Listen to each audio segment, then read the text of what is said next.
Madam मी त्यांना pickup केलं बिबेवाडीमधनं. मला बुकिंग भेटली होती निळकंठ ट्रॅव्हल्समधनं.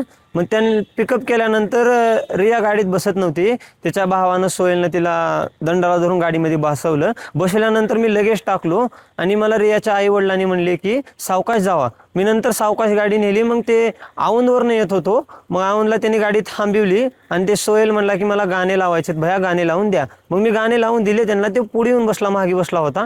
नंतर मी लोड्यात गेलो. लोड्यात गेल्यानंतर ते म्हणले की तुम्ही खाली थांबा, आम्ही वरी जाऊन येतो 10-15 मिनिट. मग ते 15 मिनिट वरी गेले. नंतर 6 पॅसेंजर खाली आले. 4 पॅसेंजर गाडीमध्ये बसले.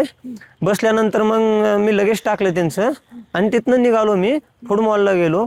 फूड मॉलला गेल्यानंतर मी 10 मिनिट गाडीमध्ये बसलो होतो. ते सगळेजण उतरून चहा प्यायला गेले होते. गेल्यानंतर मग एक मुलगी आली माझ्यापाशी गाडीपाशी. भैया तुम्ही लॉक काढा गाडीचं म्हणले. मी लॉक काढलो गाडीचं. लॉक काढल्यानंतर ते त्यांच्या पर्समधलं काय ते सामान घेतले त्याने. मी मागे बघितलो तर मला खिशामध्ये घातल्यावर दिसलं. नंतर मग मी एवढं काही लक्ष दिलं नाही त्यांच्याकडे. मग नंतर ते अर्धा तासानं आले, गाडीमध्ये बसले. बसल्यानंतर मग मला चला म्हणले. मग मी निघालो मुंबई एअरपोर्टला. तिथे गेल्यानंतर ड्रॉप केलो मी. ड्रॉप केल्यानंतर मला त्यांचा कॉल आला. मी 200 मीटर गेलो होतो पुढे. भया गाडी तुम्ही मला माझं बॅग राहिले, मला बॅग आणून द्या. मग मी म्हणलो की रिवाज घेतो 200 मीटर गाडी, तुम्ही बॅग घेऊन या दादा म्हणलो. तिकडे या म्हणलो चलत. मग त्यांनी 200 मीटर चलत आले. मी 200 मीटर मागे रिवाज गाडी घेतली. मग घेतल्यानंतर एक 500 मीटर मी खाली गेलो होतो. त्यांचा लगेच मला कॉल आला की भैया माझं पासपोर्ट विसरले गाडीमध्ये, बघा व्हिडिओ कॉल करतो मी. मग त्यांनी नंतर मला व्हिडिओ कॉल केला. व्हिडिओ कॉल केल्यानंतर मग मी त्यांना दाखवलं. ते म्हणले की भैया तुम्ही एअरपोर्टला या आणि मला मध्ये येऊन दाखवा. मग मी पार्किंगला गेलो. ते 2 जण आले होते मुलं.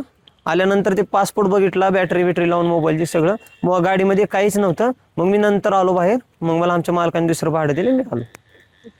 ज्या वेळेस तुम्ही केतनला आणि रियाला मुंबई विमानतळावरती घेऊन जात होता त्यावेळेस गाडीमध्ये वातावरण कसं होतं? सगळं शांत होतं की वाद वगैरे काय झाले होते? नाही ते बिबेवाडीमधनं लोड्या पस्तूर जावजी पस्तूर त्या बहीण भावा दोघांचे भांडणं चालू होते. नंतर काय नाही, पुन्हा नंतर ते गाणे लावत हसत खेळत गेले नंतर पुन्हा. पण ज्या वेळेला तुम्ही त्या फुटबॉलला थांबले होते चहा पाणी करण्यासाठी, त्यावेळेला तुमच्या ही बाब लक्षात आली का की काहीतरी काढून घेतलेलं आहे बॅगेतून सियानी किंवा काय? नाही मॅडम, एवढं पर्सनल गोष्टीला आम्ही लक्ष देत नाही कस्टमरच्या. पण तुम्ही पाहिलं होतं की सिया बॅगेतून काहीतरी वस्तू वस्तू काढत ते बघत होतो मी. फूड मॉलला थांबल्यास पर्समधून काहीतरी काढत होते. मी मागे भेटल्यानंतर ते माझ्याकडे बघितले. नंतर मी त्यांच्याकडे पुन्हा बघायला नाही. मग ते खिशामध्ये घालून गेले ते मध्ये. मग गेल्यानंतर मला पुढले काही माहित नाही. मग 10-15 अर्धा तासात ते आले. मग नंतर आल्यानंतर कॉल केले. मग मी गाडी पुढे घेऊन गेलो त्यांच्याकडे. नाव सांगा. माझं नाव जाधव वैभव दत्तात्रय.